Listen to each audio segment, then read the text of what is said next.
खुलुमबाय बड'लेण्ड निउस 24 आव नोंथांमोनखौ बरायबाय। दैबानानि थासारिया गिख्रंथाव महर लादों।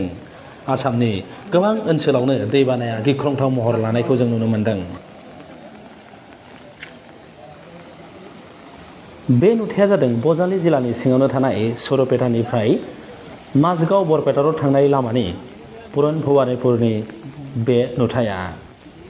बे दालाङा थांनाय मोनायाव जस'यो। दैया बांद्राय जानानै खुरखावना लाङो बे दालांखौ। थांनाय साननैसोनिफ्राय अखा हाबाय थानायनि जाहोनाव बेबायदि जाथाया जादों। आसामाव दैबानाया गिख्रंथाव महर लादों आरो दाब दाब जायगायाव बेबायदि दालां खुरखावलांनाय आरो गुबुन गुबुन जायगायाव बेबायदि लोमसावनाय थासारिया नुनो मोन्दों। बेबायदिनो पुरन भबानिपुराव दैबानाया लोमसावनानै दालांखौ बेबायदि खुरख'लाङो।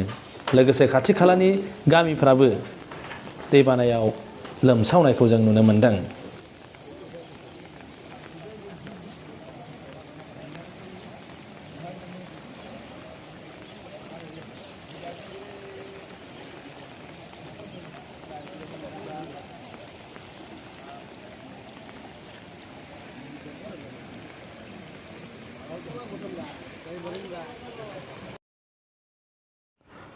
नोंथांमोना नायगासिनो दंमोन बड'लेण्ड निउस 24। गोजोन्थों।